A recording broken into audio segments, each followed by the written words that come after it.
Good morning, everyone. My name is Simon Mills. I'm an associate at Zien, and it gives me great pleasure to welcome you all to today's FS Club webinar, which is going to be focusing on Nature Smart Cities, innovative financial mechanisms to support local authorities with urban greening.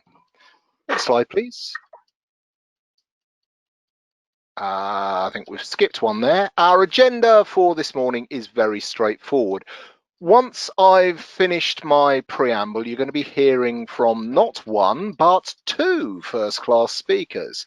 Up first, we've got Anna Oxenham, who is currently based with Southend Borough Council, where she manages an EU Interreg 2Cs project called Nature Smart Cities, which brings together 11 partners across 4 European countries to develop a business model to support local authorities to make the business case for green infrastructure. Prior to working at Southend, Anna worked at the UN Environment World Conservation Monitoring Centre, where she managed the UN CBD mandated Biodiversity Indicator Partnership. Anna's going to be telling us about the Nature Smart Cities project and what it hopes to achieve. Now, following hot on Anna's heels, we've got Dr. Phil Batt from Imperial College London, who's also been working on the Interreg 2Cs programme. Phil is an expert in local government, and he's going to unpack and interpret some of the results of the project for us. Now, please do use the chat box to put our questions, your questions to our speakers throughout their presentations, and I'm going to be rounding those all up, and I'm going to pose them to our speakers during our Q&A session at the end. Our speakers are, of course, going to be putting their contact details up on screen for you, so you're going to be able to continue your discussions at your leisure. Now, time is pressing ever onwards, but before we begin, I would just like to offer a brief note of thanks to our sponsors who've made today's webinar possible. They're the members of the FS Club, an exclusive association of high-level individuals who come together on a regular basis to discuss strategic issues likely to impact on the financial services sector in a collegiate and clubs-like atmosphere. So, Anna, welcome to the webinar. Please tell us about Nature Smart Cities. Oh, thank you. Good morning, everybody, and thank you to Simon for that lovely introduction. Yes, my name is Anna Oxenham, and I've been working at Southend Borough Council, managing the Nature Smart Cities project for just over a year now. So, next slide, please. So, Nature Smart Cities is an Interreg 2Cs project up to the value of 6.38 million euros. The project started in September 2018 and will run up to the end of August 2022. I'd like to now quickly introduce the project with the help of our short animated video. I'm afraid that we've been having a few technical issues with getting the sound to play on the video, so I will be reading the subtitles, and I hope to keep that in time. So if we could just have that video started, please.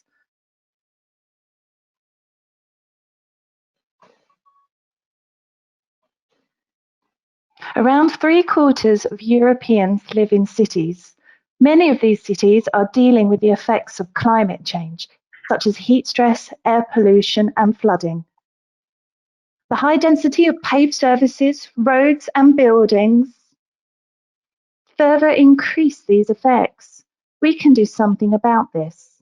Trees, rain gardens, green roofs and walls, and other vegetation help to cool cities on hot summer days, capture heavy rainfall, and improve air quality. Research shows that green infrastructure provides a range of other benefits, such as increased biodiversity and improved human health. However, cities often find green infrastructure expensive or difficult to implement. The Nature Smart Cities project aims to support cities to address these challenges. 8 city partners and 3 academic partners in the UK, Belgium, the Netherlands and France have joined forces Together, we will develop a business model to promote green infrastructure solutions, bridging the gap between research and practice.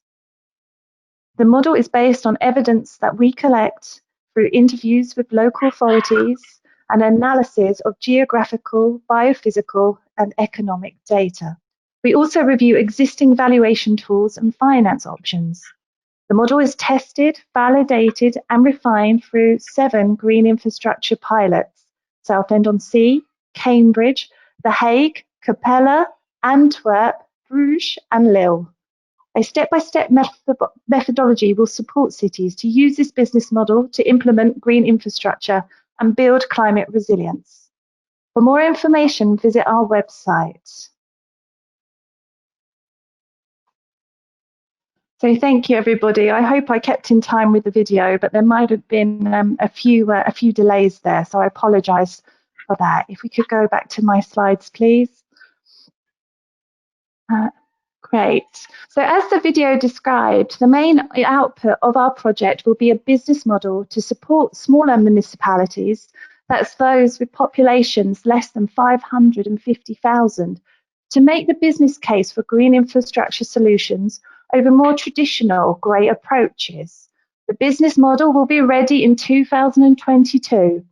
As highlighted in the scheme on this slide, there are 4 main inputs into the development of that business model. During this presentation, we are going to share the findings of 2 of these inputs, highlighted in the red boxes. Phil will shortly talk us through the results of semi-structured interviews with green infrastructure implementers from smaller local authorities, focusing on their experiences financing projects. And now I'm going to share the results of a review of the finance options for green infrastructure. Next slide, please. In 2019, Imperial College London and Southend Borough Council contracted CEN to undertake a review of the finance options available to local authorities to fund urban greening projects. This review was compiled by our chair, Simon. This report is available from the Nature Smart Cities website. I'm now going to share with you a summary of the different options. I'm going to take you through some of the main findings of the report. If you're interested in actually information on the specific options, then please refer to the report itself. So, where has the money traditionally come from? Traditionally, green infrastructure has been funded by the local authorities themselves. However, this is becoming more and more challenging due to increased demand on services and increased fiscal pressures. Next slide, please.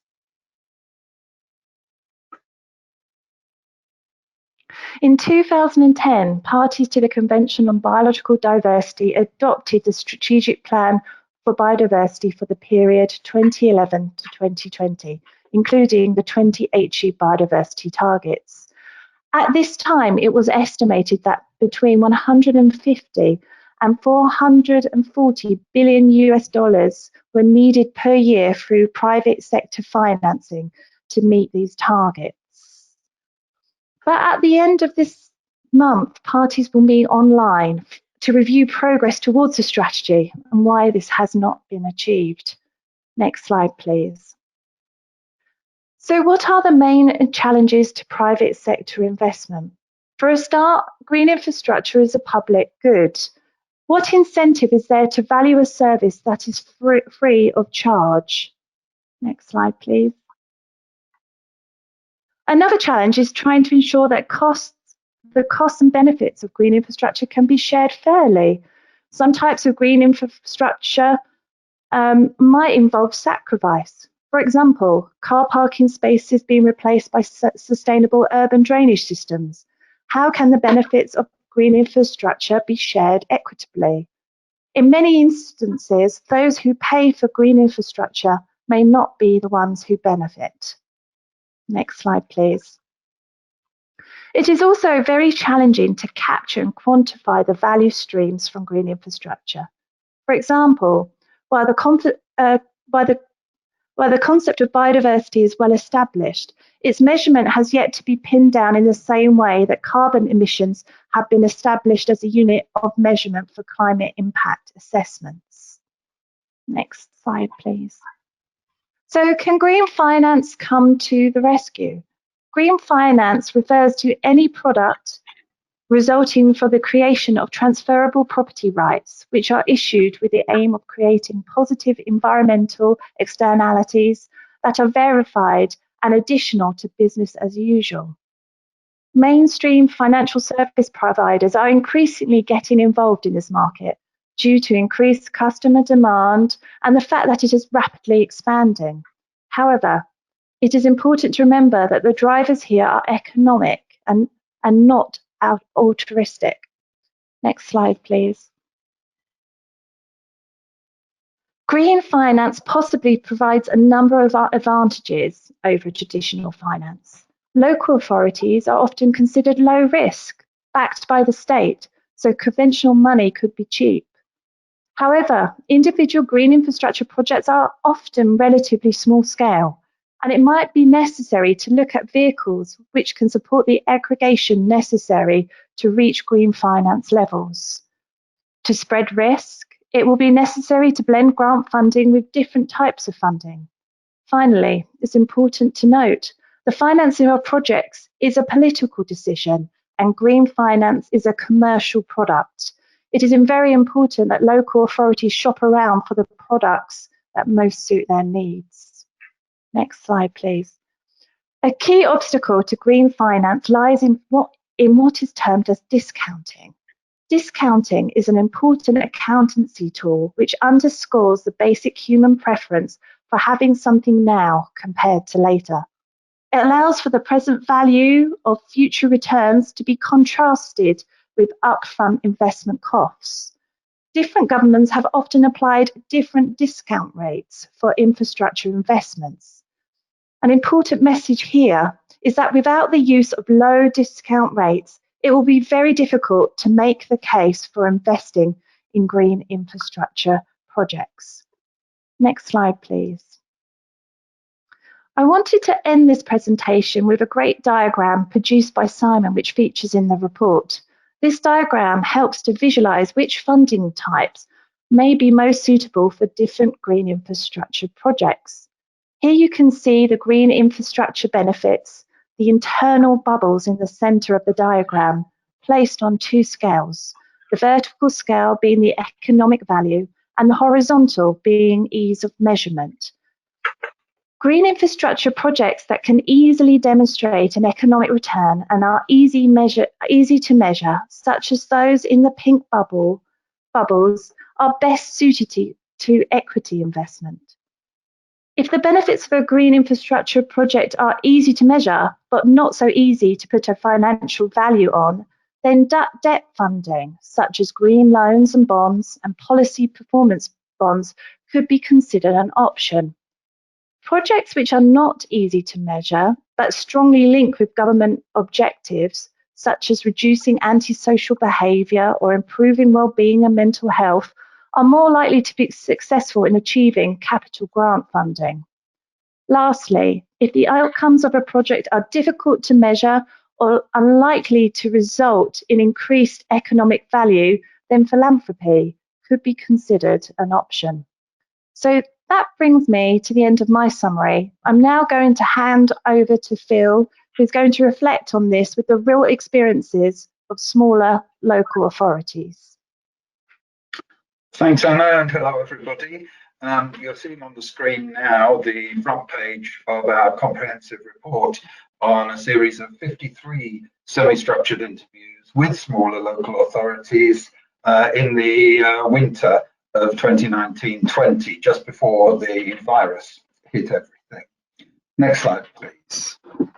The full report is about 100 pages long, so obviously I can't cover all the ground today, but I will tell you that it dealt with 15 smaller cities and looks at their approach as local authorities to green infrastructure. The interviews were all with decision makers and with those who support decision makers in relation to green infrastructure projects. So the people who negotiate the ideas, develop the bid proposals, work out the funding, and support provide the supporting evidence. And because I have to be very selective today, next slide please, I'm going to focus particularly on funding. So 3 questions really. Where does it come from? How big an issue is it for a smaller local authority? And what other factors affect smaller authorities' access to finance? Well, there are 6 sources that local authorities use at the moment.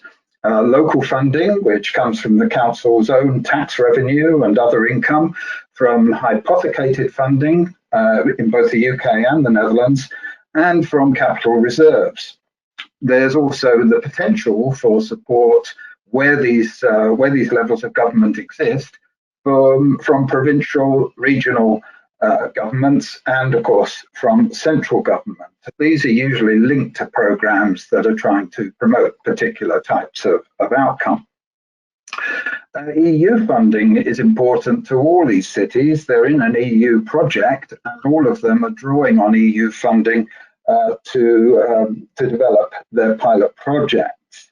But there are limits on EU funding related to the size of the city, and some smaller cities don't have automatic access to this particular source.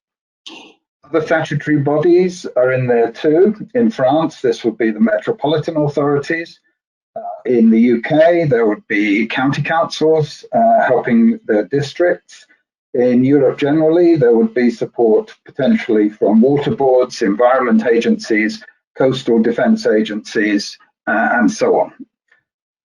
Private sector contributions can come through developers themselves, for instance in the UK through Section 106 or SIL, but also through investors. And again in the UK, the lottery has been known to help with green infrastructure projects in relation to heritage assets.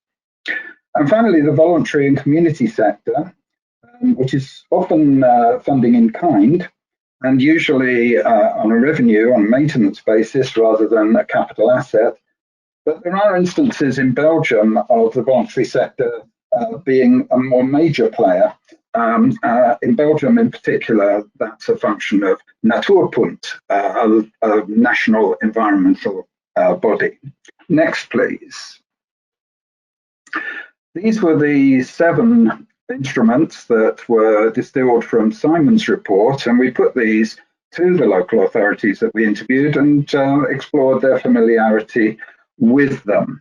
In fact, there was very poor recognition of many of these and virtually no use of them at all, except that one authority uses something that looks like a policy performance bond, but is used to lock developers into contractual commitments as part of their contract. The 2 authorities that we spoke to were very interested in this information and asked for more background, and Simon's report has been circulated accordingly. Next slide, please.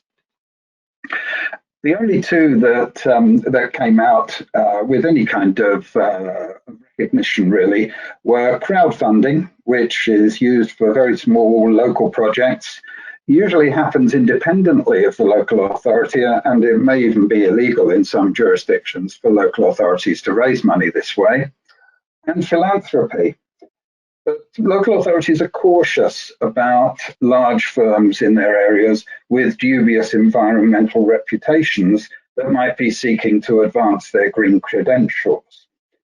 This is widely seen, certainly in the public eye, as greenwashing, and it represents a significant political risk for the local authority through association.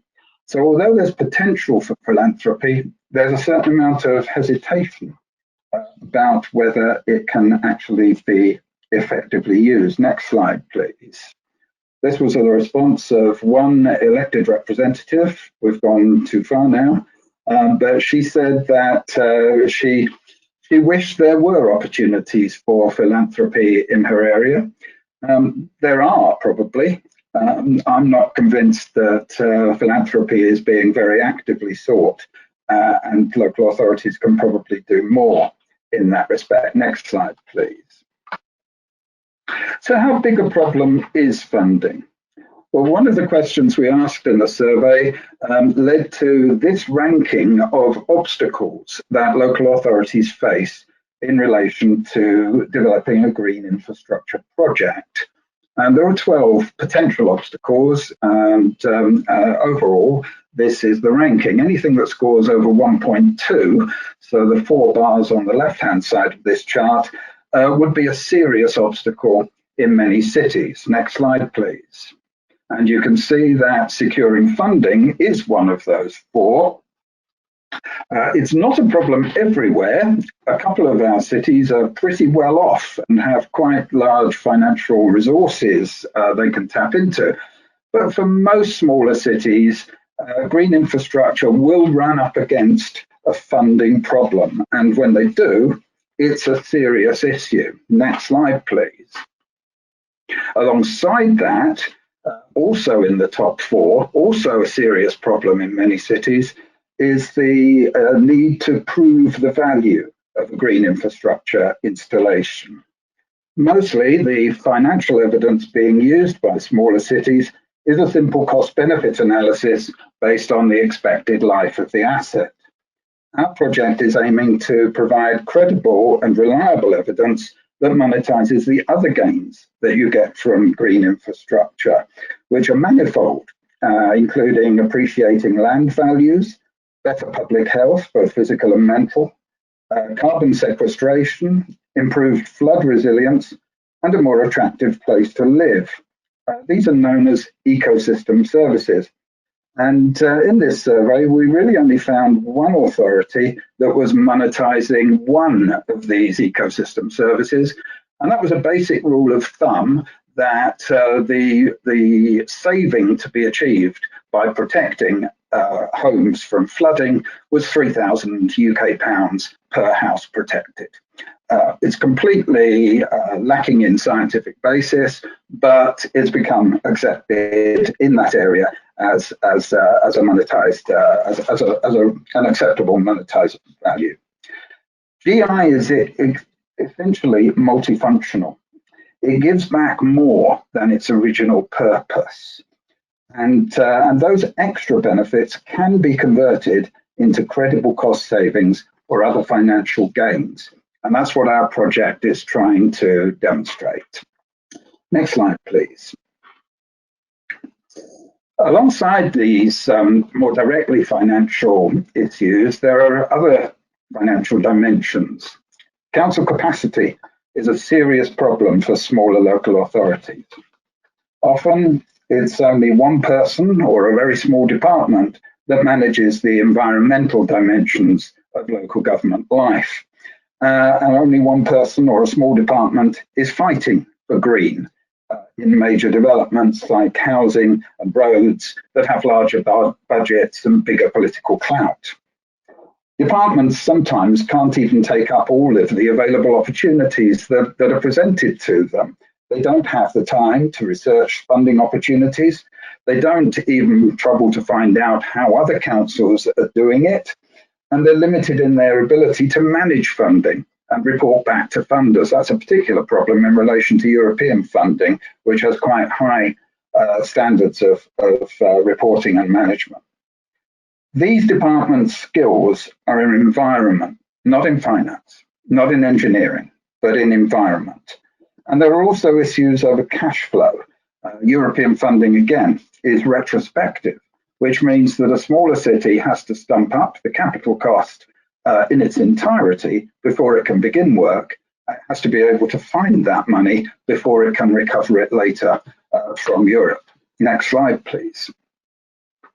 And you can see here that although council capacity is only in the middle of our range of obstacles, this is actually quite a polarized result. It's very close to 1, but that's because half the councils we spoke to, or a third of the councils we spoke to, had no problem with this. A third of the councils said, it was a very serious problem for them. So the average of 1 here is a little misleading. This is a serious problem for a significant number of councils. Next slide, please. Collaboration. Councils do collaborate. Smaller councils do collaborate. There's a very good example of this in Antwerp, where 8 small councils are working together on a green infrastructure project that couldn't possibly have happened without this kind of interaction. But they don't collaborate enough. They don't use collaboration to share the load. And they're less good at learning from one another.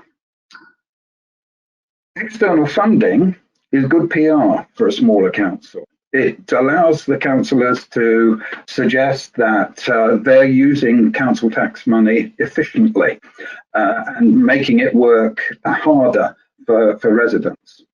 Statements such as £1 of our money is drawing in £3 of other people's money for your benefit.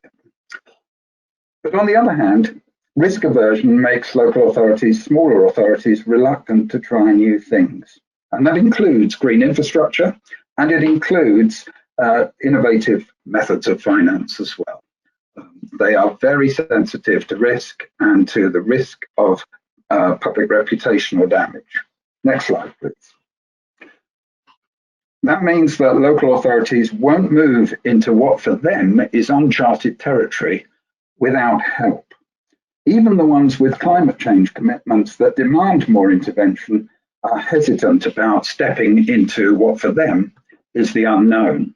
They need help, and they need help from the providers of finance. Next slide, please. There's also a kind of cultural issue that finance providers may need to overcome. Here's a quotation from a respondent in the Netherlands. It's not common to do these things. Next slide, please. Here's another one from a respondent in France. This is not the French culture. The UK are more fond of this kind of approach. So there's a degree of cultural hesitancy that creates an additional boundary for those who want to help local authorities into more sophisticated ways of financing their green infrastructure. Next slide, please. So I would suggest that finance providers can help local authorities by promoting these opportunities, which they're not aware of, by providing information that will help them to accept the levels of risk that are there, or to prove that there is minimal risk, and by active support, because these authorities don't have the financial sophistication to be able to deal with issues in relation to this kind of finance. And I'd say as well that governments in these jurisdictions can help through providing guidance that says that private sector finance, independent finance, is an acceptable way forward, by issuing guidance on how to do it and how to manage that risk, and by encouraging local authorities in this direction. After all, green bonds, for instance, bonds in principle, have been part of the American approach for decades. And I suggest that this kind of approach and the other measures that Simon has suggested could actually be imported into Europe as well. Thank you. Wonderful. That was absolutely fascinating. Now we've got lots and lots of questions from our audience.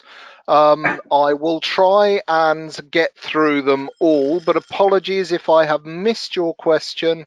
Then please do pick up with our speakers. We will be showing their contact details again at the end.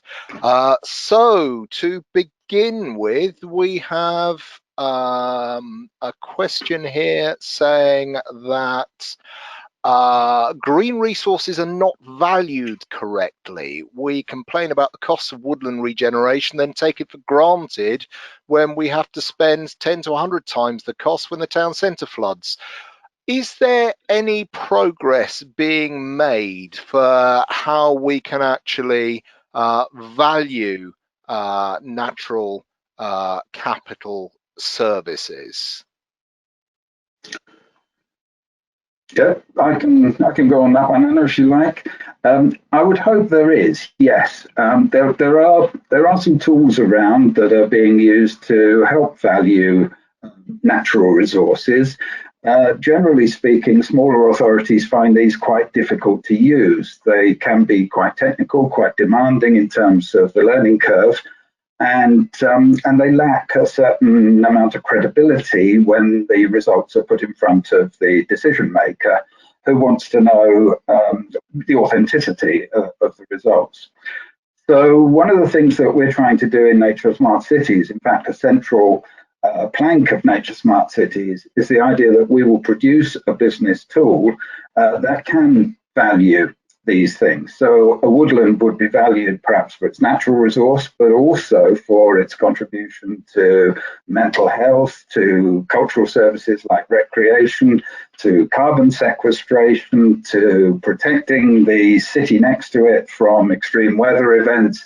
And all of those ecosystem services could be monetized. And what will give this business tool credibility is the fact that it's been piloted in 7 cities. It's been proven to work, and it gains in reputation each time it's being used. So that's our objective.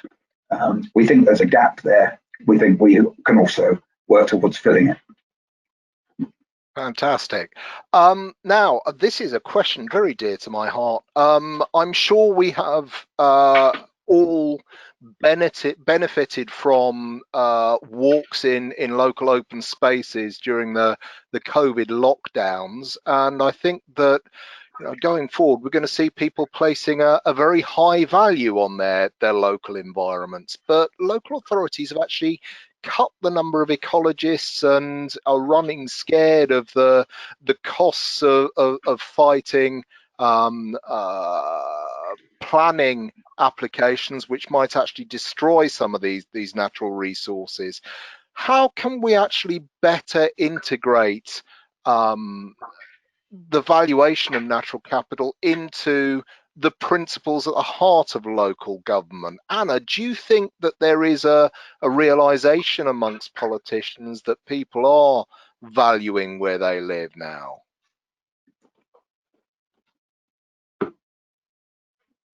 Yes, I think so. I think, the pandemic has made us all reflect on just how important green spaces or urban greening is to us. It's acted as a refuge to us in times of need, and never have we felt, I believe, more connected. And that's a really good question. I think we are developing this business model, which aims at helping local authorities to identify its priorities in terms of the ecosystem services that green infrastructure can provide, and then help them to put a value on those, to monetize them. But I think what is really essential is that we look to build capacity. We look to train people in how to build, to use this model, not just across local authorities, but within local authorities, because many departments or units in local authorities are disconnected. So you find that these important decisions relating to green infrastructure aren't being connected within the decision-making process. So I think there's lots that we need to do internally within a local authority to make sure that when we're making decision on planning applications or new regeneration schemes, that we really are taking green infrastructure into account in those decisions and the value that they deliver. And I believe that it is disheartening when we see that decisions made that seem to be going against green infrastructure provision. But I've experienced in my local authority that there's this increased awareness needing to be aware of the benefits green infrastructure can provide, the multifaceted benefits. So it's all about, for me, building capacity within local authorities. Absolutely, and I think that when we see the increasing fallout from the pandemic, work patterns are changing. I think that the days of the grand commute from the suburbs and places like Southend-on-Sea into London to work, I think those are, fundamentally subject to change. You're going to see more and more people working from home. And you're going to see perhaps a flight from the city centres to the suburbs, to small market towns. And in order to actually capture the value that the people working from home can bring to the local authority, there is going to be a real need to assess what natural capital is required to really market the benefits of being located in a town. I think that there are some severe challenges for places like the City of London as to how they're going to let that empty office space going forward. I think three things are needed there, Simon, just very quickly. One is a greater recognition on the part of government of the importance of green space alongside the demand for new housing and the pressure to build new roads and so on. The second is for the public to use social media to hold their elected representatives' feet to the fire on these issues. And the third is to create champions within local authorities who will promote these ideas vigorously at the highest level. Absolutely. Now, we've heard a lot about the necessity for local authorities to tap into private sector finance, but there's as you said, Phil, there's a great deal of reluctance to move into this space. Is there anything that can be done to assist local authorities in taking this step? What should governments do? Is there anything that industry should do to really hold local authorities' hands going forward? Yeah, I believe there is. I think that the reluctance is based on two things. One is ignorance of either the existence of these measures or how a small city with quite limited financial resources could actually utilize any of these mechanisms. And I think that the finance industry can help there by promoting these kinds of opportunities and by engineering collaboration between smaller authorities to bring them up to the kind of thresholds that are needed to stimulate this kind of activity. That kind of collaboration is working where it's happening, but it's been difficult to engineer across political divides. And the other dimension of this is that was what the finance industry can do. What government can do is encourage local authorities and tell them, look, this is okay. You are not putting your council at risk. Quite the reverse. You're actually enabling a much greater development of green assets that are going to make you look good and are going to make your residents feel good. During your research, Phil, did you actually come across any local authorities who are ahead of the curve, who are actually, making strides in this, who could actually provide an example? Well, I think the example I'd choose would be in the Antwerp suburbs, where there's a collaboration between 8 local authorities, all of them very small. With quite small populations, 5-figure populations at most, who are developing, all the Antwerp suburbs suffer from enormous traffic congestion. Flanders is virtually concreted over in that area, and traffic into Antwerp is a total nightmare with problems associated with road safety, with congestion, with air quality, and so on. But to develop roads, by definition, you have to have collaboration between the authority where the road starts and the authority where the road ends.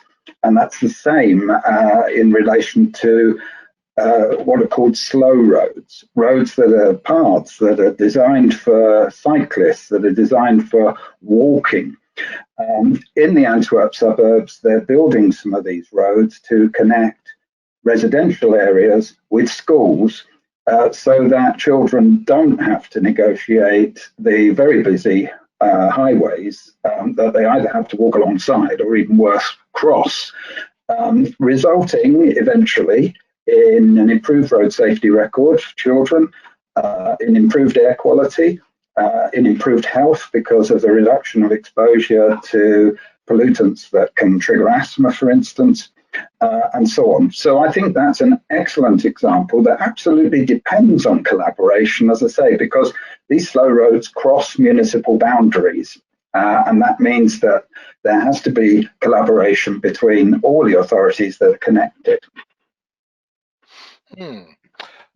Anna, it's fabulous to see that despite the travails of Brexit, the UK at a local government level is still cooperating with our European partners. Do you think there is a significant difference in approaches between different partner nations, local authorities' approach to financing green infrastructure? Is everybody on the same page, or do you think there are political differences in the way people are approaching this? I think there's very large differences actually between the way different local authorities from different countries approach this just within our project, and I think Phil's research showed that for some of our local authorities, financing is not an issue. Or where some it is a bigger problem, and I think for some as well, culturally, why they would or what benefits they perceive from green infrastructure are different. I think, correct me if I'm wrong, but in the Netherlands, they value more on the aesthetics of green infrastructure. That seems to be a kind of driving force behind some of the decisions that are made. Where in the UK, we very much need to demonstrate the economic value that green infrastructure will bring. So I think culturally, this problem is very different across countries within Europe. And I don't know, Phil, if you can add anything to that. We start from different places in some respects. I mean, in the UK, for instance, at the moment, there's a lot of attention being given to active travel, the need for separation between cyclists, pedestrians on the one hand, and vehicular traffic on another. And that's been emphasised in the pandemic with the huge growth in both recreational and work-related cycling. In the Netherlands, they cracked this years ago. It's not a priority there at all, not because it's unimportant, but because they've already done it. So their priorities are different. And in the coastal Netherlands, there are priorities that you would expect to see, such as protection from inundation by the sea. So there are differences, but there are huge parallels as well. Southend is also worried about inundation from the sea. And they showed me a map when I was doing my interviews there that suggested that at some point in the future,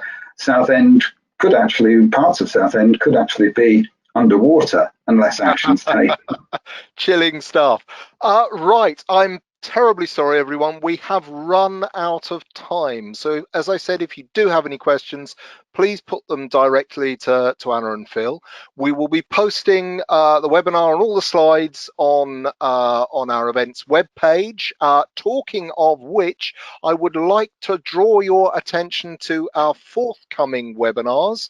On Monday of next week, we have our Community Z Chest webinar Communities Chest webinar, where Professor Damaris Kaufman will be discussing the great trilemma: debt, infrastructure, and zero carbon. On Tuesday morning, we have the launch of the 6th edition of the Global Green Finance Index. And on Tuesday afternoon, we'll be looking at technologies and processes to mitigate cryptocurrency risk. So something for everything for everybody coming forward. Please do check our events page to register. It just remains for me to thank today's speakers and of course our sponsors who enable this to take place. Thank you very much indeed, everybody, for attending. I do hope to see you all again soon. Thank you very much. Bye-bye.